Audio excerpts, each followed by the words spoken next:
Hello. ആ അമ്മേ നമസ്കാരം. ഇത് ഞാനാണ് സുദർശനൻ. ആ നമസ്കാരം നമസ്കാരം. എന്തൊക്കെയുണ്ട് വിശേഷങ്ങൾ? ആദ്യമായിട്ടാണല്ലോ എന്നെ ഫോണിൽ വിളിക്കുന്നത്. അതെ അതെ, ആദ്യമായിട്ടാ. അതൊരു നല്ല കാര്യത്തിനാവുമ്പോ സന്തോഷം തോന്നുന്നു. അല്ല, അവിടെ അമ്മയ്ക്ക് സുഖം തന്നെയല്ലേ? ശാരീരികമായ അസുഖമൊന്നുമില്ല. പക്ഷേ മാനസികമായി അങ്ങനെയാണോന്ന് ചോദിച്ചാ അല്ലാന്ന് പറയേണ്ടി വരും. അതെന്തുകൊണ്ടാ ഏതുകൊണ്ടാണെന്ന് പറയാതെ അറിയാമല്ലോ സുദർശന്. അറിയാം അമ്മ, മനസ്സിലായി. പക്ഷെ ആ മനോവിഷമെല്ലാം തീരാൻ സമയമായെന്ന് തോന്നുന്നു. ആ അമ്മയെ എനിക്ക് അത്യാവശ്യമായിട്ടൊന്ന് കാണണമല്ലോ. ഞാൻ എപ്പോ അങ്ങോട്ട് വന്ന് അമ്മയെ കാണാൻ പറ്റും? എപ്പോ വേണമെങ്കിലും വന്നോളൂ, ഞാൻ ഇവിടെ തന്നെയുണ്ട്. എന്താ ഇത്ര അത്യാവശ്യമായി കാണാൻ വരാൻ? നല്ല ഉത്സാഹത്തിലാണല്ലോ സംസാരിക്കുന്നത്. എന്താ വിശേഷം അവിടെ? അത് ഞാൻ നേരിട്ട് വന്നിട്ട് പറയാമ്മ. പറ്റുമെങ്കിൽ ഇന്ന് തന്നെ, ഇപ്പൊ തന്നെ വരും. കാര്യങ്ങളെല്ലാം നമ്മൾ ആഗ്രഹിച്ച പോലെ മംഗളമായി നടക്കുന്നൊരു തോന്നല്. എല്ലാം ഞാൻ നേരിട്ട് വന്നിട്ട് വിശദമായിട്ട് സംസാരിക്കാം. ഇപ്പൊ ഞാൻ ഫോൺ വെക്കുക. ശരി.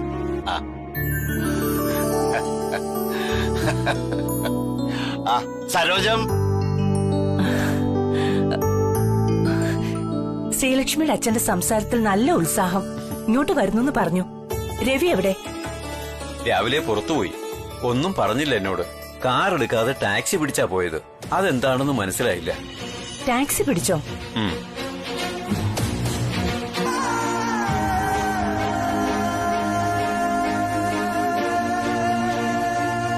സമ്മതിക്കുന്നു, ഒരു തെറ്റ് ഞാൻ ചെയ്തു പോയി. എല്ലാവരും ഒരുമിച്ച് ആവശ്യപ്പെട്ടിട്ടും വിവാഹത്തിന് സമ്മതിച്ചില്ല എന്ന വലിയ തെറ്റ്. ജീവിതം കൊണ്ട് മാത്രമേ എനിക്ക് ആ തെറ്റ് തിരുത്താൻ കഴിയൂ.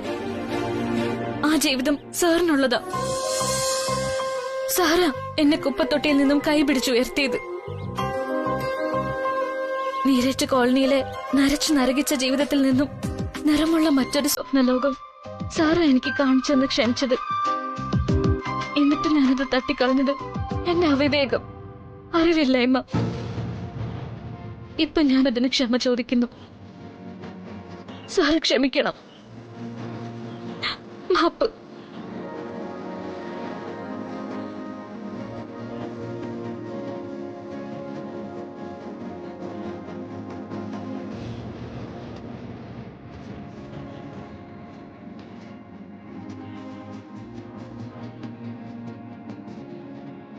എനിക്കറിയാം, കഴിഞ്ഞ കുറെ നാളായി ഞാൻ സാറിൽ നിന്നും അകന്നു നിൽക്കായിരുന്നു. വാക്കുകൊണ്ടും പ്രവൃത്തി കൊണ്ടും വേദനിപ്പിക്കായിരുന്നു. അതിനെയും സഹിക്കാനാവാതെയാ സാറേ പോകുന്നത്. സഹനത്തിനും അപ്പുറമുള്ള ഒരു യാത്ര. അത് മനസ്സിലാക്കിയ ഇപ്പോഴീ കള്ളം പറഞ്ഞതും ഞാൻ ഓടിയെത്തിയതും മാപ്പ് ചോദിച്ചതും. അത് കഴിഞ്ഞു. ഇപ്പൊ ഇനി എന്റെ മനസ്സ് ശൂന്യമാണ്. അതിന് എന്നും അങ്ങനെ തന്നെ ആയിരിക്കുകയും ചെയ്യും. സാറിന് പോവാം. എന്നെങ്കിലും തിരിച്ചു വരുമ്പോ ശ്രീലക്ഷ്മിയെ അന്വേഷിക്കരുതെന്ന് മാത്രം. കാരണം അപ്പോഴവൾ ഈ ലോകത്തുണ്ടായിരിക്കില്ല.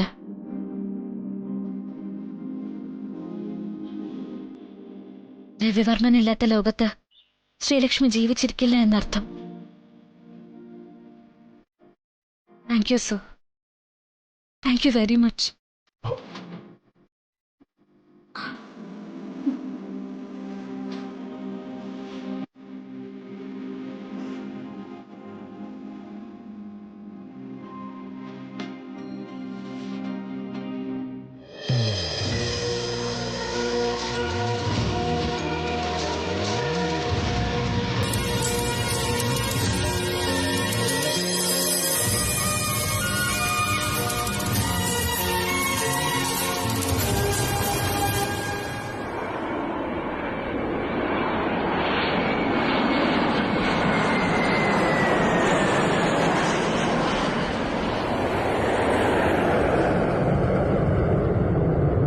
ശ്രീലക്ഷ്മി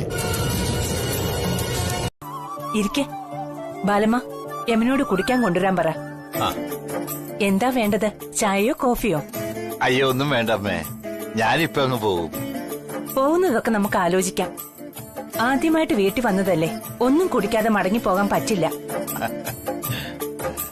സുദർശൻ ഇരിക്ക. ബാലമ്മ. ആ സുകന്യ, അമ്മേ. രഘുവിനോടും രേഖയോടൊന്ന് വരാൻ പറയൂ. ശരി.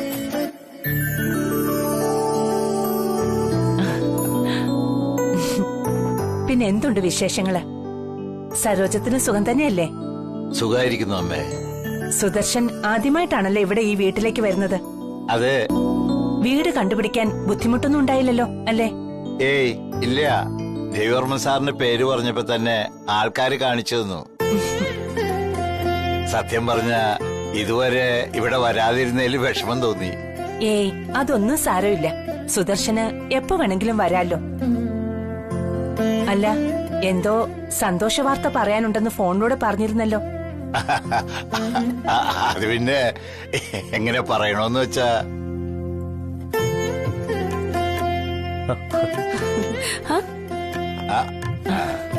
അല്ല ഇതാര്? നമസ്കാരം സാർ. നമസ്കാരം മാഡം. നമസ്കാരം. നമസ്കാരം.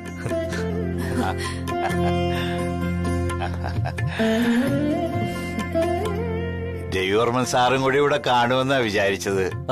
അപ്പോഴാ വെളിയിൽ നിന്ന് ആള് പറഞ്ഞത് സാറ് പുറത്തു പോയിന്ന്. സാരമില്ല, നിങ്ങൾ എല്ലാവരും ഇവിടെ ഉണ്ടല്ലോ. ഇനി ഞാൻ വന്ന കാര്യം സന്തോഷത്തോടുകൂടി പറയാം. ഞങ്ങളുടെ ശ്രീമോള് രവി സാറുമായുള്ള വിവാഹത്തിന് സമ്മതിച്ചു.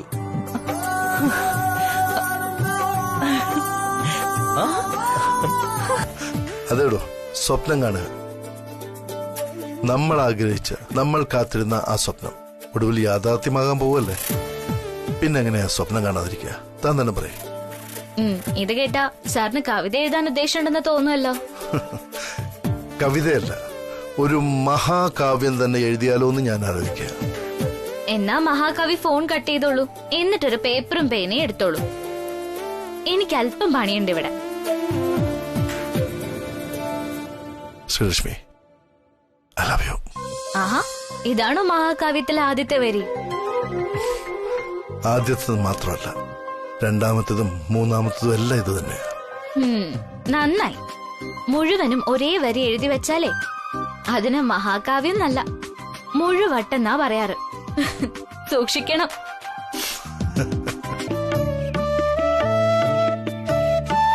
അമ്മേ നാരായണ, ദേവി നാരായണ, ലക്ഷ്മി നാരായണ, ഭദ്രേ നാരായണ.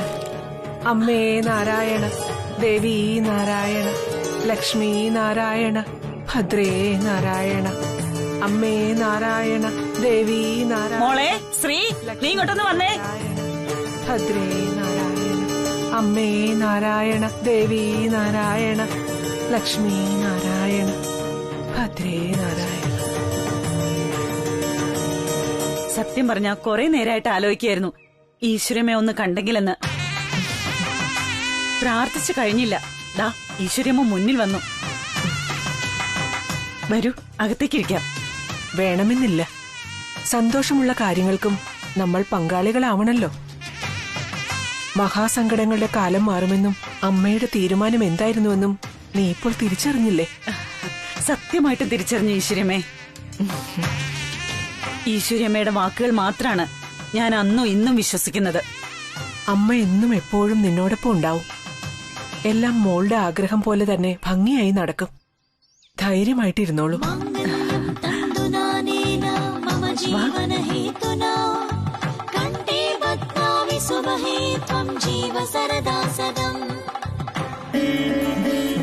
ഈ നേരത്തെ ഈശ്വരമേ കൂടെ വന്നപ്പോ മനസ്സിന് വല്ലാത്ത സന്തോഷം. ആ സന്തോഷം എപ്പോഴും നിലനിൽക്കട്ടെ.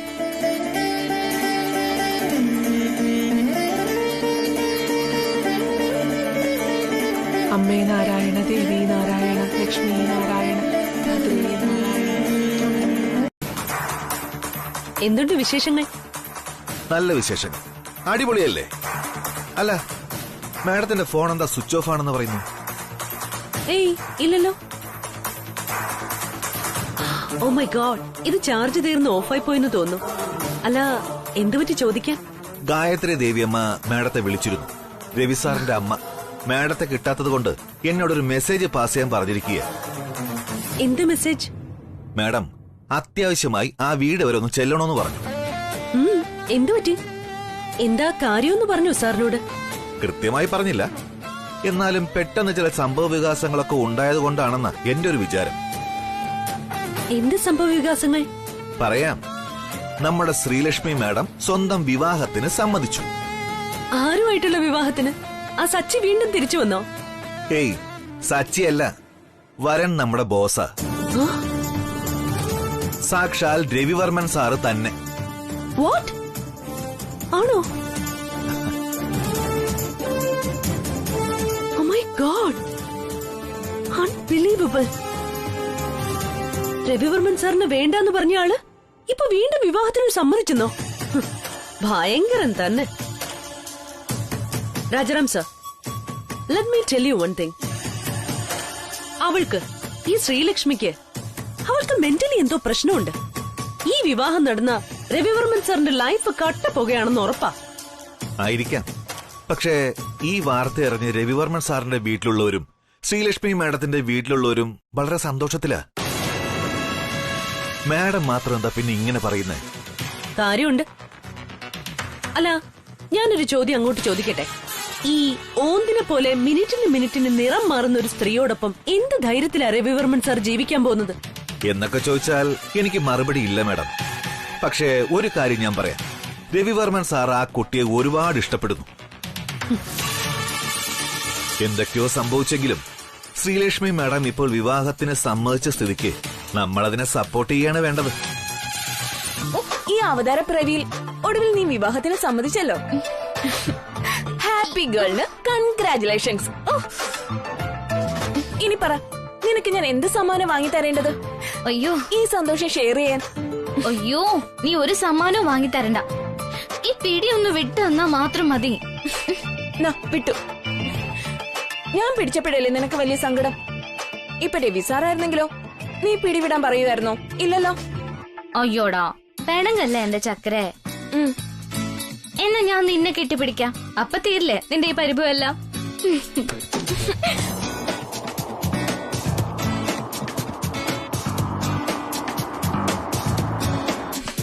ഓ, മനസ്സിലായി. ഇത് ട്രെയിനിങ് ആയിരിക്കും. ഇനി അവിടെ ചെന്നിട്ട് രവി സാറിനോട് ഇങ്ങനെയൊക്കെ ചെയ്യേണ്ടതല്ലേ? അവളുടെ ഒരു കെട്ടിപ്പിടുത്തം.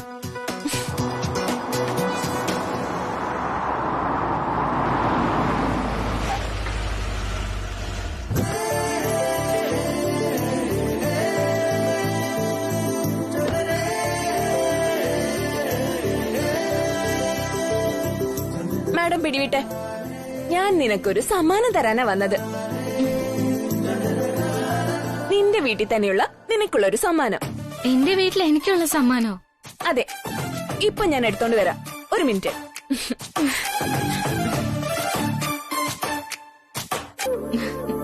താൻ ധൈര്യമായിട്ടിരുന്നു. പണ്ട് കുറച്ചുനാള് ഇതായിരുന്നില്ല എന്റെ പണി. ചെലപ്പോ ആയിരിക്കും. പണ്ട് ജീവിക്കാൻ വേണ്ടി എന്തൊക്കെയോ ജോലികൾ ചെയ്തിട്ടുണ്ടെന്നല്ലേ പറഞ്ഞത്? നാട്ടിലെ പെണ്ണുങ്ങളുടെ കയ്യില് മൈലാഞ്ചിടാൻ നടന്നിട്ടില്ലെന്ന് ആര് കണ്ടു? അടി.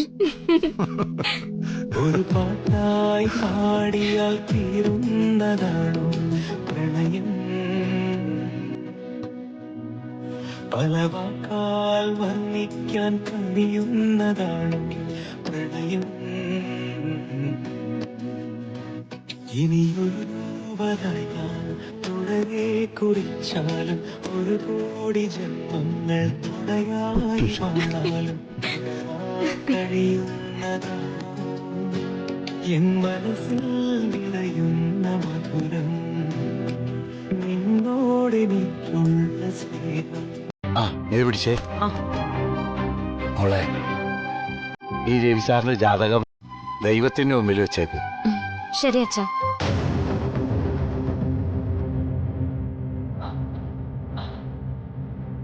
സരോജം, ചിലപ്പോ ഞാൻ വരാൻ അല്പം വൈകും.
ഇത് രാജനന്ദിനിയുടെ ജാതകമാണല്ലോ.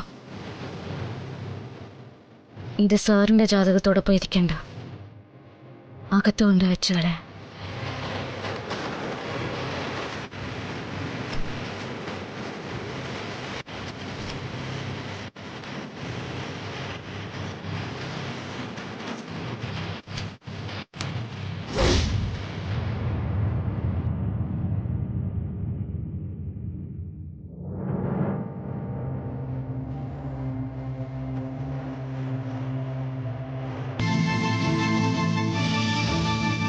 ഞാനും ഇത് കേട്ട് ഞെട്ടിയിരിക്കുക ഗായത്രിയമ്മ.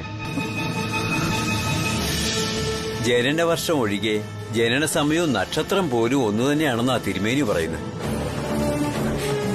തീർച്ചയായും രാജനന്ദിനി കുഞ്ഞിന്റെ ജാതകം പണ്ട് ഞാൻ നോക്കിയിട്ടുള്ളതാണല്ലോ. രണ്ടും തമ്മിൽ വളരെ സാമ്യമുണ്ട്. ആണ്ടൊഴികെ മാസവും തീയതിയും നക്ഷത്രവും സമയവും ഉൾപ്പെടെ. എന്നുവെച്ചാ ഇത് വലിയ കുഴപ്പമാവോ തിരുമേനി? ഇത് രണ്ടും തമ്മിൽ എന്തെങ്കിലും ബന്ധമുണ്ടാവോ എന്ന് ചോദിച്ചാൽ കൃത്യമായിട്ട് ഉത്തരം എനിക്കറിയില്ല പറയാൻ. പക്ഷേ ഗായത്രി അമ്മ പറയുന്ന ജ്യോത്സ്യൻ ശിവസുബ്രഹ്മണ്യത്തിന് ചിലത് കണ്ടുപിടിച്ച് പറയാൻ പറ്റും. നമുക്ക് ഈ ജാതകം ഉടൻ തന്നെ അദ്ദേഹത്തിനെ ഏൽപ്പിക്കണം. ഗായത്രി അമ്മ നേരിട്ട് തന്നെ.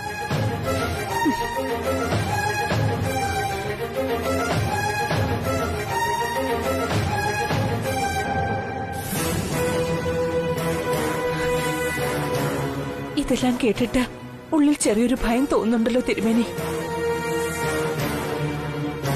വന്നു കയറിയ സന്തോഷം ഒന്നാകെ അസ്തമിക്കുമെന്നൊരു ഭയം. പേടിക്കേണ്ട ഗായത്രി അമ്മേ, ലോകത്തുള്ള എല്ലാ പ്രശ്നങ്ങൾക്കും പ്രതിവിധികളും കാണുമെന്ന് തീർച്ചയല്ലേ? നമ്മളെല്ലാം മുൻകൂട്ടി മനസ്സിലാക്കിയാൽ പരിഹാരം ചെയ്യാവുന്നതേയുള്ളൂ. അതെ, അങ്ങനെയാണെങ്കിൽ ഉടനെ തന്നെ ജോത്സ്യനെ ഒന്ന് പോയി കണ്ട് ജാതകം കാണിക്കാം. ബാലമ്മ, ശ്രീലക്ഷ്മിയുടെ ജാതകത്തിനൊപ്പം രാജനന്ദിനിയുടെയും രവിയുടെയും ജാതകത്തിന്റെ കോപ്പി കൂടി എടുത്തു വെക്കൂ. എല്ലാം ഒരുമിച്ച് തന്നെ കാണിച്ചു കളയാൻ നമുക്ക്. അതവിടെ ശ്രീലക്ഷ്മിയുടെ ജാതകം മാത്രമേ കാണുന്നുള്ളൂ ഗായത്രിയമ്മേ. ഞാൻ ഇന്നലെ രാജനന്ദിനി കുഞ്ഞിന്റെ ജാതകവും രവിക്കുഞ്ഞിന്റെ ജാതകവും ഒരു കവറിലെടുത്തു വെച്ചിരുന്നു. ഗായത്രിയമ്മ ശ്രീലക്ഷ്മിയുടെ വീട്ടിലേക്ക് രവിക്കുഞ്ഞിന്റെ ജാതകം കൊടുത്തുവിട്ട കൂട്ടത്തിൽ അതും കൂടി ആയിപ്പോയോന്നാ എന്റെ ഒരു സംശയം. എന്റെ ഈശ്വര, വർഷം ഒഴികെ രണ്ട് ജാതകത്തിലെയും വിവരങ്ങൾ ഒന്നാണെന്ന് പറയുന്നു. അങ്ങനെയാണെങ്കിൽ ജാതകത്തിനൊപ്പം രാജനന്ദിനിയും ആ വീട്ടിലേക്ക് പോയതായിരിക്കുമോ ശ്രീലക്ഷ്മിയെ കാണാൻ?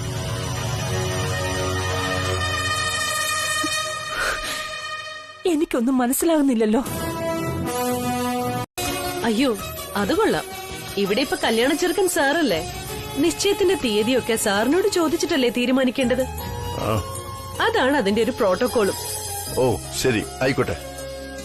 എങ്കിൽ എനിക്ക് പൂർണ്ണ സമ്മതമാണ്. എന്ന് വേണമെങ്കിലും നിശ്ചയം നടത്താം. ഇനിയിപ്പോ കല്യാണം ആദ്യം നടത്തിയിട്ട് നിശ്ചയം പിന്നീട് നടത്തിയാലും ഞാൻ ഓക്കെയാണ്. എന്തേ, നമുക്ക് അങ്ങനെ നടത്തിയാലോ? അവന്റെ ഒരു തമാശ. അല്ല, ഒരു പുതുമയായിക്കോട്ടെ. അതെ, പുതുമയും പുരപ്പുറം തൂക്കലും ഒന്നും വേണ്ട. എല്ലാം പാരമ്പര്യപ്രകാരം തന്നെ നടന്നാ മതി. എന്നാ ഞാൻ ഈ വിവരം ഇപ്പൊ തന്നെ ശ്രീലക്ഷ്മിയുടെ വീട്ടിലേക്കൊന്ന് വിളിച്ച് സംസാരിക്കട്ടെ. വാ Balamma.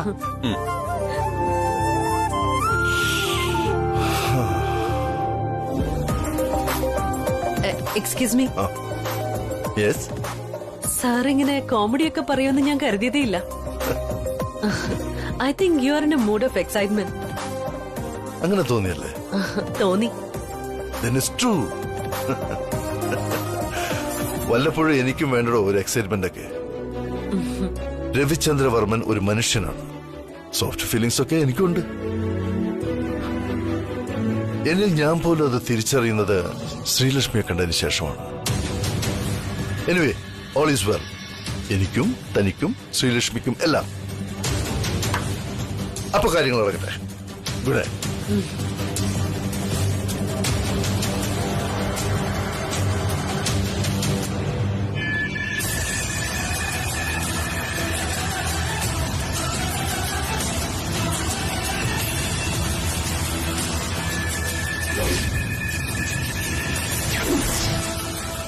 No sir, all is not well.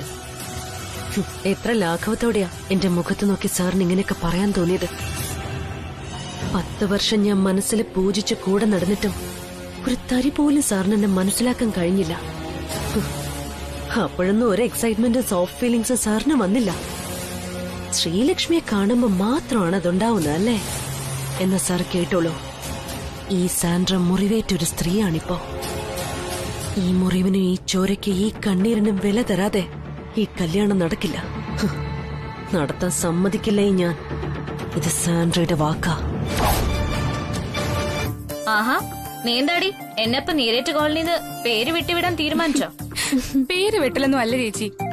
നാളെ വലിയൊരു VIP ഭാര്യയാകാൻ പോവല്ലേ. അപ്പൊ നമ്മളെയൊക്കെ കണ്ട പിടിച്ചില്ലെങ്കിലോ? അത് നീ ശ്രീലക്ഷ്മി ഇനി ഒരു ജന്മം കൂടി ജനിക്കണം. എനിക്ക് ഇവിടെ ഉള്ളവർ കഴിഞ്ഞിട്ടേ ഉള്ളൂ, വേറെ ആരും. വെറുതെ പുളു അടിക്കല്ലേ, കണ്ടറിയാം നമുക്ക്.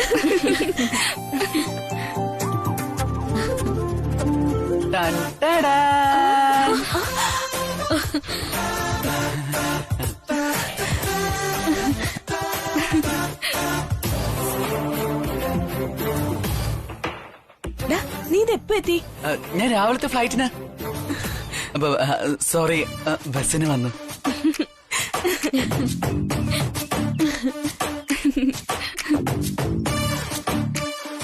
ആ ശ്രീലക്ഷ്മി, ഇവിടുത്തെ കാര്യങ്ങളൊക്കെ കൃഷ്ണ വിളിച്ചു പറഞ്ഞു.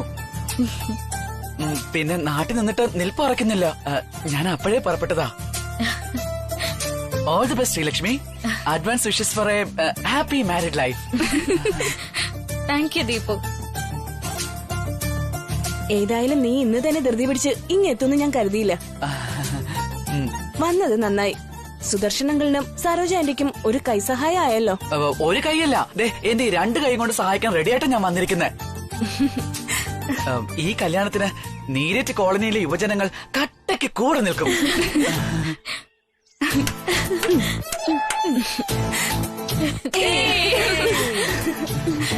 മരക്കഴുത, അവൻ കെട്ടേണ്ട പെണ്ണിനെയാ വേറൊരുത്തിനെ കെട്ടാൻ വേണ്ടി സഹായിച്ചു കൊടുക്കാൻ ഓടി വന്നിരിക്കുന്നത്. അപ്പൊ കേട്ടല്ലോ, ഈ നിശ്ചയത്തിന്റെയും കല്യാണത്തിന്റെയും ഈവന്റ് മാനേജ്മെന്റ് മുഴുവൻ ഈ ദീപു ആയിരിക്കും. എന്തൊക്കെ വേണോന്ന് സുദർശനങ്ങളിനോടും സരോജ ആന്റിയോടും സംസാരിക്കാൻ ഞാൻ അങ്ങോട്ട് വരുന്നുണ്ടെന്ന് പറഞ്ഞേക്കെ. ആന്റി കാപ്പി എടുത്തു വച്ചേക്കാ. ഞാൻ രാവിലെ ഒന്നും കഴിക്കാതെ വന്നത്. കാപ്പി കുടിച്ചിട്ട് ഞാൻ അങ്ങോട്ട് വരാം. ശരി, ബൈ. വാ കൃഷ്ണ. ഈ വിവാഹം നടന്നാൽ എന്റെ മകളെ വിവാഹം കഴിക്കുന്നയാൾക്ക് ജീവഹാനി സംഭവിക്കുമെന്ന് ജോത്സ്യൻ ഒരു കള്ളം പറയണം. അത് മതി ഈ കല്യാണം മുടങ്ങാൻ. എങ്ങനെ? ഇതൊരു പ്രേമവിവാഹമാണ്. അയാൾ മരിച്ചുവോ എന്നറിഞ്ഞാൽ താൻ കാരണം അത് സംഭവിക്കരുതെന്ന് കരുതി അവൾ പിന്മാറും. ചെറുക്കന്റെ അമ്മയും ഇതറിഞ്ഞാൽ ഈ വിവാഹത്തിന് സമ്മതിക്കില്ലെന്ന് ഉറപ്പാ. ഓ, അത് ശരി. ഇപ്പോ കള്ളം പറയണമെന്ന് പറയാൻ തന്നെ സുദർശൻ ചേട്ടൻ ഒരുപാട് ബുദ്ധിമുട്ടിയില്ലേ? അപ്പോ സത്യമുള്ള ഈ സ്ഥലത്തിരുന്ന് ഞാനിത് എങ്ങനെ മറ്റുള്ളവരോട് പറയുമെന്നാണ് ചേട്ടൻ കരുതുന്നത്? വേദങ്ങളും ശാസ്ത്രങ്ങളുമൊക്കെ ഗുരുമുഖത്ത് നിന്നും പഠിച്ച് ഗുരുത്വമുള്ള ഒരാളാണ് ഞാൻ. ഒരിക്കലും കള്ളം പറഞ്ഞ് നടക്കേണ്ട കാര്യങ്ങളെ തടയാൻ എനിക്ക് കഴിയില്ല സുദർശൻ ചേട്ടാ. കാരണം ഞാൻ പറയുന്ന ഓരോ വാക്കും ഗ്രഹങ്ങളുടെയും നക്ഷത്രങ്ങളുടെയും കണക്ക് നോക്കി എന്റെ ഗുരു എന്നെ കൊണ്ട് പറയിപ്പിക്കുന്നതാണ്. ആ നാവ് കൊണ്ട് കള്ളം പറഞ്ഞ് ചതിക്കാൻ എനിക്ക് കഴിയില്ല. ഇനി അഥവാ എത്ര കള്ളം പറഞ്ഞാലും അവർ തമ്മിൽ ഒരുമിച്ച് ചേരേണ്ടവരാണെങ്കിൽ ഒരുമിച്ച് ചേരുക തന്നെ ചെയ്യും. എന്തുണ്ട് വിശേഷങ്ങൾ? വിശേഷങ്ങളൊക്കെ ആ വീട്ടിലല്ലേ? എന്തൊക്കെയായി നിശ്ചയത്തിന്റെ തയ്യാറെടുപ്പുകൾ? എല്ലാം ഭംഗിയായിട്ട് നടക്കുന്നു സർ. Very good. ആദ്യമായിട്ടാണല്ലോ താൻ എന്നെ വീഡിയോ കോൾ വിളിക്കുന്നത്. നിശ്ചയം ഉറപ്പിച്ചില്ലേ സർ? ഇനി ധൈര്യമായിട്ട് എനിക്ക് സാറിനെ വിളിക്കാമല്ലോ. മുമ്പ് നമ്മള് വീഡിയോ കോള് വിളിച്ചിട്ടുണ്ട്. സാറ് മറന്നുപോയതാ. ആണല്ലേ, സോറി. ഏതായാലും അടക്കവും ഒതുക്കവും ഉള്ള പെൺകുട്ടികൾ വിവാഹത്തിന് മുമ്പ് പയ്യനെ ഇങ്ങനെ വിളിക്കാൻ പാടില്ലെന്നാണ് നിയമം. ആണോ? എങ്കിൽ ശരി, ഞാൻ ഫോൺ വെക്കാണേ. Tata bye. വെക്കല്ലേ, ഞാൻ പഴയൊരു ആചാരം പറഞ്ഞതേ ഉള്ളൂ. ഇപ്പൊ അതിനൊക്കെ ലൈസൻസ് കൊടുത്തിട്ടുണ്ട്. നമുക്ക് എങ്ങനെ വേണമെങ്കിലും വിളിക്കാം. അല്ല, ഞാനിട്ട് തന്നെ മൈലാഞ്ചി ഇപ്പോഴും കയ്യിലുണ്ടല്ലോ അല്ലേ? അതോ മാഞ്ഞു പോയോ? ഇല്ല, ദേ നോക്കിയേ, ഇപ്പോഴത് കൈ തന്നെ ഉണ്ട്. കോളനിയിലെ എന്റെ ഫ്രണ്ട്സിനൊക്കെ ഇത് വളരെ ഇഷ്ടപ്പെട്ടു. ഇത് ആരിട്ടാന്നാ അവര് ചോദിച്ചേ. അത് ശരി. അപ്പൊ താനെന്ത് പറഞ്ഞു? ഞാനുള്ള സത്യം പറഞ്ഞു. വർമ്മൻ ഗ്രൂപ്പ് ഓഫ് കമ്പനി തലവൻ രവിചന്ദ്ര വർമ്മൻ ഇട്ട് തന്നതാന്ന്. ഓ മൈ ഗോഡ്. അപ്പോ താൻ എന്നെ നാണം കെടുത്തി അടങ്ങും അല്ലേ? ഞാനിത് പറഞ്ഞപ്പോ അവർക്കൊക്കെ ഭയങ്കര അതിശയം തോന്നി. സാറിന് ഈ പണി അറിയാവോന്ന് ചോദിച്ചു അവര്. അങ്ങനെ ആവാൻ സാധ്യതയില്ലല്ലോ. സാറിന് വേറെ പണി ഇല്ലേ എന്നായിരിക്കും അവർ ചോദിച്ചത്. ചോദിക്കും. സാറിനെ ഇൻസൾട്ട് ചെയ്ത് സംസാരിച്ചാ ഞാൻ കേട്ടോണ്ടിരിക്കില്ലെന്ന് അവർക്ക് അറിയാം. ഓ ആയിക്കോട്ടെ. ബോസ് അല്ല, ജിഡി. എന്തായി തന്റെ തേങ്ങ കച്ചവടമൊക്കെ? നന്നായി നടക്കുന്നില്ലേ അവിടെ? നടക്കുന്നുണ്ട് ജിഡി സർ, കുഴപ്പമില്ല. എന്നാ കുഴപ്പമുണ്ട്. നമ്മുടെ കച്ചവടം നന്നായി നടക്കുന്നില്ല ഇപ്പോ. ത്രിവിക്രമന് അഡ്വാൻസ് ആയി കുറച്ച് പണം ഞാൻ ഏൽപ്പിച്ചിരുന്നു. അയ്യോ, ഓർമ്മയുണ്ട്, നന്നായിട്ട് ഓർമ്മയുണ്ട് സർ. ത്രിവിക്രമൻ ആരുടെ എന്തെങ്കിലും കാശ് വാങ്ങിയിട്ടുണ്ടെങ്കിൽ കൃത്യമായും അതിന്റെ ഉത്തരവാദിത്വം കാണിച്ചിരിക്കും ജിഡി സർ. ഞാനിപ്പോ ഇങ്ങോട്ട് വന്നത് തന്നെ പുതിയൊരു വിശേഷമായിട്ടാ. നല്ല കാര്യം, പറയ് കേക്കട്ടെ. അവിടെ ആ പെങ്കൊച്ചിന് രവിവർമ്മനുമായിട്ടുള്ള വിവാഹ നിശ്ചയം തീരുമാനിച്ചു. നാളെയാണ് മുഹൂർത്തം. ഓ അത് ശരി. അത് നല്ലൊരു വാർത്തയാണല്ലോ ത്രിവിക്രമ. തന്നെ ക്ഷണിച്ചില്ലേ നിശ്ചയത്തിന്? പിന്നെ അതെന്തൊരു ചോദ്യം ജിഡി സർ. ഞങ്ങളൊന്നുമില്ലെങ്കിൽ അയൽക്കാരല്ലേ. എന്നെ വിളിച്ചില്ലെങ്കിലും അവരെന്റെ അനിയത്തെ വിളിക്കുമെന്ന് ഉറപ്പാ. അതിന്റെ കൂടെ ഞാനും കൂടെ അങ്ങ് ചെല്ലും, അത്ര തന്നെ. അയൽവക്കത്തൊരു സദ്യ ഉള്ളത് മുടക്കാൻ പാടില്ലല്ലോ. എന്നാൽ അത് മുടങ്ങും. തനിക്ക് നാളെ ആ സദ്യ ഉണ്ണാനുള്ള ഭാഗ്യം ഉണ്ടാവില്ല. മനസ്സിലായില്ല എന്നുവെച്ചാ? എടോ, തനിക്ക് സദ്യ ഉണ്ണണമെങ്കിൽ നാളെ ആ നിശ്ചയം നടക്കണ്ടേ? ഓ അങ്ങനെ, മനസ്സിലായി. ആ നിശ്ചയം പൊളിയൊന്നാണല്ലേ? മനസ്സിലായെങ്കിൽ തനിക്ക് പോകാം.